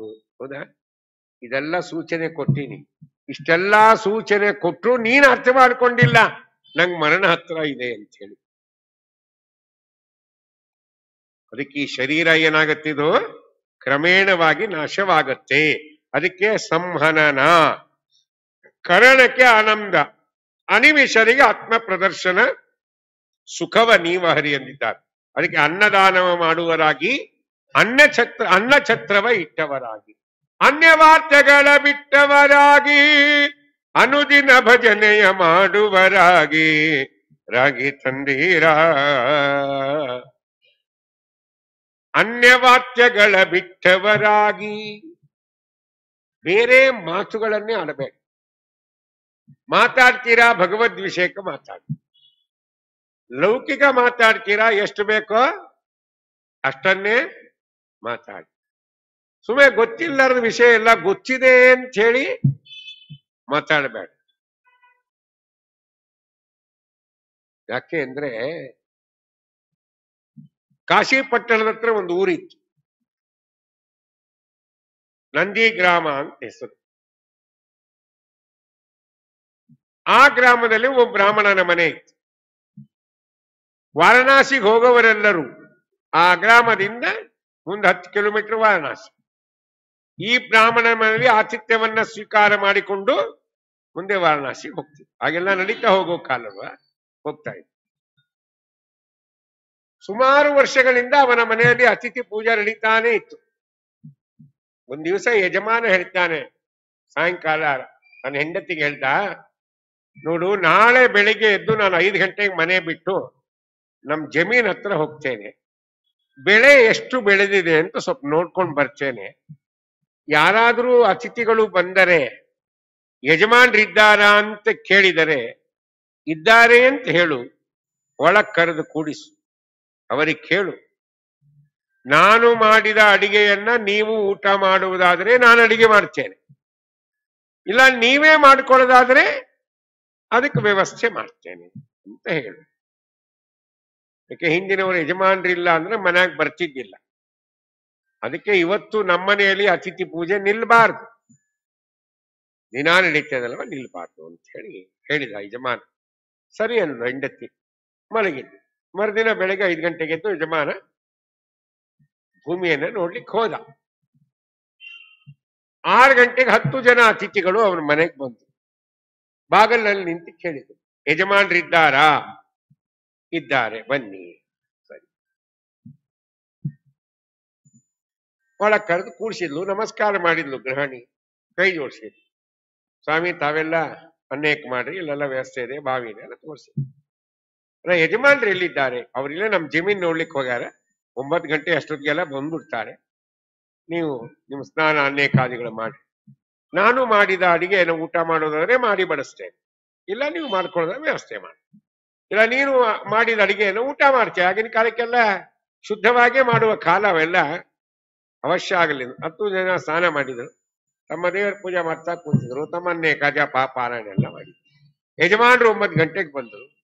10 ಜನ ಅತಿಥಿಗಳಿಗೆ ನಮಸ್ಕಾರ ಮಾಡಿ, ತಾವು ಸ್ನಾನ ಮಾಡಿ, ದೇವರ ಪೂಜೆಯನ್ನ ಮಾಡಿ, ನೈವೇದ್ಯವನ್ನ ಮಾಡಿ, ಈ 10 ಜನ ಬ್ರಾಹ್ಮಣರಿಗೆ ಎಲೆಯನ್ನು ಹಾಕಿ ಎಲ್ಲ ಪದಾರ್ಥಗಳನ್ನ ಬಡಿಸಿದ್ದಾರೆ. ಶ್ರೀ ಕೃಷ್ಣಾರ್ಪಣ ವಸ್ತು ಅಂತ ಅವರಿಗೆ ಆಪೋಷಣ ಹಾಕಿ ಬ್ರಾಹ್ಮಣ ಹೇಳಿದ. ಅವಾಗ ಯಜಮಾನತಿ ಗೃಹಿಣಿ ತನ್ನ ಮಗಳಿತ್ತು, ಒಂದು 6 ವರ್ಷದ ಕೂಸು, ಆಕಿ ಕರೆದಿಲ್ ಬಾ. ಆ ಮಗು ಬಂತು, ಏನಮ್ಮ? ಇಲ್ಲಿಂದ 15ನೇ ಮನೆಗೆ ಹೋಗು, ಹೊರಗೆ ಹೋಗು, ಇದೇ ಲೈನ್ 15ನೇ ಮನೆ, ಕೊನೆ ಮನೆ, ಅವ್ರ ಮೊಸರಿನ ಗಡಿಗೆ ಕೊಡ್ತಾರೆ, ತಗೊಂಡ್ ಬಾ ಅಂತ ಹೇಳಿ ಅತಿಥಿಗಳಿಗೆ ಮೊಸರು ಬಡಿಸೋಣ. ಸರಿ ಅಂತ ಕೂಸು ಹೋಯ್ತು. ಆ ಮನೆಗೆ ಹೋಗಿ ಮೊಸರು ಕೊಡ್ಬೇಕು, ಮೊಸರಿನ ಗಡಿಗೆಯನ್ನು ಕೊಟ್ಟು ಆ ಕೂಸು ತಲೆ ಮೇಲೆ ಇಟ್ಕೊಂಡು ಬರ್ತಾ ಇದೆ. ತಂದು ಅಮ್ಮನ ಕೈಯಲ್ಲಿ ಆ ಮಗು ಆ ಮೊಸರಿನ ಗಡಿಗೆಯನ್ನು ಕೊಡ್ತು. ತಾಯಿ ಆದವಳು 10 ಜನ ಅತಿಥಿಗಳಿಗೆ ಕೊನೆಗೆ ಅನ್ನ ಹಾಕಿ ಮೊಸರು ಬಡಿಸಿದರು. ಈ 10 ಜನ ಅತಿಥಿಗಳು ಮೊಸರನ್ನ ತಿಂದು ಕೈ ತೊಳ್ಕೊಂಡು ಬಂದು ತೀರ್ಥ ತಗೊಂಡ್ರು, ಸತ್ತು ಹೋದ್ರು. 10 ಜನ ಸತ್ತು. ಈ 10 ಜನ ಸತ್ತ ಪಾಪವನ್ನೇ ಯಾರಿಗೆ ಕೊಡಬೇಕು ಅಂತ ಪ್ರಶ್ನೆ ಬಂತು ಮೇಲೆ ಯಮಲೋಕದಲ್ಲಿ. ಯಮದೇವರಂತಾರೆ, ಬ್ರಹ್ಮದೇವರಿಗೆ ಫೋನ್ ಮಾಡಿದಂತ, ಹಲೋ ಹೇಳಪ್ಪ ಅಂದ್ರು. ಬ್ರಹ್ಮದೇವರೇ, ಇಲ್ಲ ಹಿಂಗಾಗಿದೆ ಪ್ರಾಬ್ಲಮ್, ನಂಗೆ ಯಾಕೋ ಸಮಸ್ಯೆ ಬಗೆಹರಿಲಿಕ್ಕೆ ಹೆಂಗ್ ಹರಿಸ್ಬೇಕು ಅಂತ ಗೊತ್ತಾಗಿಲ್ಲ ಸ್ವಾಮಿ, ನೀವೇ ಪರಿಹಾರ ಕೊಡ್ಬೇಕು ಅಂತೇಳಿ ಹೆಡ್ ಆಫೀಸ್ ಫೋನ್ ಹೊಡೆದ್ರಲ್ಲ. ಬ್ರಹ್ಮದೇವ್ ಹೇಳಿದ್ರು, ಈ ಫೈಲು ಸ್ವಲ್ಪ ಪೆಂಡಿಂಗ್ ನೊಳಗಿಡು, ಈಗ ಅದನ್ನು ಪೆಂಡಿಂಗ್ ಇಟ್ಬಿಡು ಫೈಲು, ಆಮೇಲೆ ನಾ ಹೇಳ್ತೇನೆ. ಸರಿ, ಅದೇ ಊರಿಗೆ ಸಾಯಂಕಾಲ ಇಬ್ರು ಮತ್ತೆ ಬ್ರಾಹ್ಮಣರು ಬಂದ್ರು ವಾರಣಾಸಿಗೆ ಹೋಗೋರು. ಸಾಯಂಕಾಲ ಆಗ್ಬಿಡ್ತು, ಲಗುನ್ ಹಿಂಗೆ ಕಾರ್ತಿಕ್ ಮಾಸ ಶಿಶು ಮಾಸ ಲಗುನ್ ಕತ್ಲೆ ಆಗೋ ಸಮಯ. ಕತ್ಲೆ ಅವರ ಅದೇ ಊರ ಕಟ್ಟಿ ಇದ್ದು, ಅಗಸಿ ಕಟ್ಟಿ ಅಂತ ಇರ್ತಿದ್ವು ಹಿಂದೆ. ಆ ಕಟ್ಟಿ ಮೇಲೆ ತಮ್ಮ ಬ್ಯಾಗ್ ಇಟ್ಟು ಕೂತ್ಕೊಂಡ್ರು. ನಾಳೆ ಬೆಳಿಗ್ಗೆ ಎದ್ದು ಮುಂದಿನ ಪ್ರಯಾಣ ಮಾಡೋಣ, ಕತ್ಲೆ ಆಯ್ತು ಅಂತ. ಇವರು ಯಾವ ಕಟ್ಟೆ ಮೇಲೆ ಬ್ಯಾಗ್ ಇಟ್ಟಿದ್ರಲ್ಲ, ಕಟ್ಟೆ ಹತ್ರ ಒಂದು ವೃಕ್ಷ ಇತ್ತು, ದೊಡ್ಡ ವೃಕ್ಷ.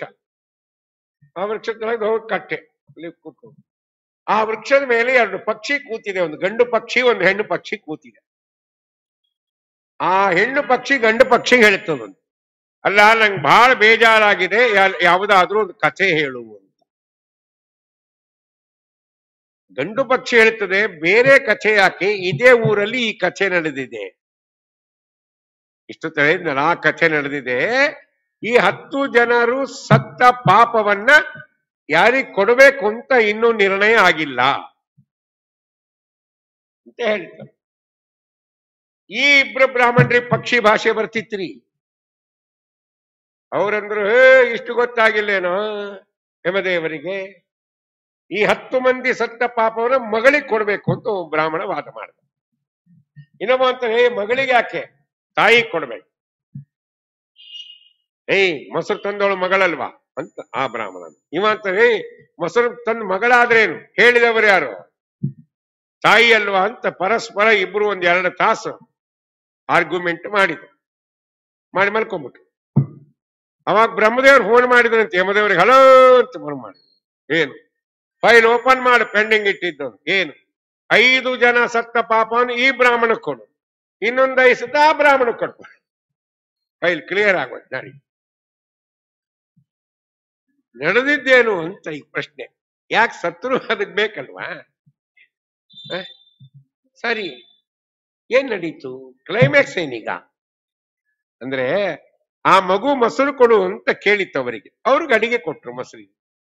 ಮೇಲೆ ಮುಚ್ಚಳ ಕೊಡ್ರಿ ಅಂತ ಕೇಳಲಿಕ್ಕೆ ಇದಕ್ಕೆ ಅಷ್ಟು ಬುದ್ಧಿ ಇನ್ನ ಶಾರ್ಪ್ ಇರ್ಲಿಲ್ಲ. ಅಥವಾ ಕ್ಯಾಪ್ ಕೊಡ್ತಿ, ಮುಚ್ಚಳ ಕೊಡ್ತಿ, ಸ್ವಲ್ಪ ತಡಿ ಅಂತ ಅವರು ಹೇಳಲಿಲ್ಲ. ಮೊಸರು ಕೇಳಿತ್ತು, ಕೊಟ್ರು, ಬಂದ್ಬಿಡ್ತಾ ಕೂಸು. ದಾರಿಯಲ್ಲಿ ಬರುವಾಗ ಒಂದು ವೃಕ್ಷದ ಒಂದು ಶಾಖೆಯ ಮೇಲೆ ಒಂದು ಗರುಡ ಪಕ್ಷಿ ಒಂದು ಹಾವನ್ನ ಕುಕ್ಕಿ ತಿಂತಾ ಇತ್ತು. ಕರೆಕ್ಟ್ ಆ ಮಗು ಆ ಶಾಖೆ ತೆಳಗ್ ಬಂದ ತಕ್ಷಣ 4-5 ವಿಷದ ಹನಿಗಳು ಮೊಸರಲ್ಲಿ ಬಿದ್ದಿತ್ತು. ಇದು ನಡೆದ ಕಥೆ. ಅದಕ್ಕೆ ಮಾಡಿದವರ ಪಾಪ ಆಡಿದವರ ಬಾಯಲ್ಲಿ ಅಂತ ಒಂದು ಪ್ರಾವರ್ಬ್ ಇದನ್ನು ಗಾದೆ ಮಾತು. ಅದಕ್ಕೆ ಅನ್ಯಥಾ ವಿಷಯ ಮಾತಾಡಬಾರ್ದು. ಅನ್ಯಥಾ ವಿಷಯ, ಭಗವದ್ ವಿಷಯ ಬಿಟ್ಟು ಬೇರೆ ವಿಷಯ ಮಾತಾಡಬಾರ್ದು. ನಮಗ್ ಗೊತ್ತಿಲ್ಲದ ವಿಷಯನೂ ಮಾತಾಡ. ನಮ್ಗೆ ಗೊತ್ತಿಲ್ಲ ರೀ ಅಂತ ಹೇಳಿದ್ರೆ ನಮ್ಮ ಮರ್ಯಾದೆ ಹೋಗಲ್ಲ. ಕೆಲವ್ರು ಹೇಳ್ತಾರೆ, ನಾವು ಗೊತ್ತಿಲ್ಲ ಅಂತ ಹೇಳೋದು. ಯಾರಾದ್ರೂ ಮಾತಾಡ್ತಿರ್ತಾರೆ, ಯಾರ ಬಗ್ಗೆ ಏನೋ ಮಾತಾಡ್ತಿರ್ತಾರೆ. ನಾವ್ ಅದೇ ಟೈಮ್ ಹೌದಿಲ್ರಿ ಹೇಳ್ರಿ ಅಂತ ಕೇಳ್ತಾರೆ. ಇವ್ರು ಹೂ ಅಂತಾರೆ, ಹೌದ್ರಿ ಅಂತಾರೆ. ಏನಂಬದೇ ಗೊತ್ತಿರಲ್ಲ. ಇವ್ರು ಹೌದಂದಿದ್ದಕ್ಕೆ ಇವರಿಗೆ ಪಾಪದಲ್ಲಿ ಫಲ. ಅದಕ್ಕೆ ಜ್ಞಾನಿಗಳಂತಾರೆ, ಅನ್ಯವಾದ್ಯಗಳ ಬಿಟ್ಟವರಾಗಿ ಅನುದಿನ ಭಜನೆಯ ಮಾಡುವರಾಗಿ ರಾಗಿ ತಂದೀರ. ಅನುದಿನ ಭಜನೆಯ ಮಾಡುವರಾಗಿ, ಭಜನೆ ಮಾಡ್ರಿ ಅಂದ್ರೆ ಭಜನೆ ಮಾಡ್ರಿ ಅಂತ ಒಂದರ್ಥ. ಭಜಾ ಸೇವಾಯಾಮ್ ಅಂತ ಧಾತು, ಭಗವಂತನ ಸೇವೆಯನ್ನ ಮಾಡ್ರಿ. ಭಜ ಅಂದ್ರೆ ಸೇವೆ ಅಂತ ಅರ್ಥ. ಪ್ರತಿನಿತ್ಯದಲ್ಲೂ ಪರಮಾತ್ಮನ ಸೇವೆಯನ್ನ ನಾನಾ ವಿಧವಾಗಿ ಮಾಡ್ರಿ. ಪಾರಾಯಣ ರೂಪದಲ್ಲಿ ಮಾಡ್ರಿ, ಜಪದ ರೂಪದಲ್ಲಿ ಮಾಡ್ರಿ, ದೇವರ ಪೂಜೆ ರೂಪದಲ್ಲಿ ಮಾಡ್ರಿ, ನಿತ್ಯ ಕರ್ಮಾನುಷ್ಠಾನ ರೂಪದಲ್ಲಿ ಭಗವಂತನ ಪೂಜೆಯನ್ನು ಮಾಡ್ರಿ. ಬಂದ ಅತಿಥಿಗಳಿಗೆ ಅನ್ನದಾನಾದಿಗಳನ್ನು ಮಾಡಿದ್ರು ಅದು ಭಗವಂತನ ಪೂಜಾ ರೂಪದಲ್ಲಿ ಮಾಡ್ರಿ, ಸೇವಾ ರೂಪದಲ್ಲಿ ಮಾಡ್ರಿ. ಅದಕ್ಕೆ ಅನುದಿನ ಭಜನೆಯ ಮಾಡುವರಾಗಿ ಅಂತ ಹೇಳಿದ್ರು. ಮುಂದೇನು ಹೇಳಿದ್ರು ಅನ್ನೋದು ನಾಳಿನ ದಿವಸ ನೋಡಾಗೋದು. ಶ್ರೀ ಗುರು ಮಧ್ವೇಶ ಸರ್ವ ಇಂದ್ರಿಯ ಪ್ರೇರಕೇಣ ಶ್ರೀ ಪ್ರಾಣಪತಿ ನೇರಿತಃ ಯದವೋಚಮಹಂ ತೇನ ಪ್ರೇತಾಂ ಕಮಲ.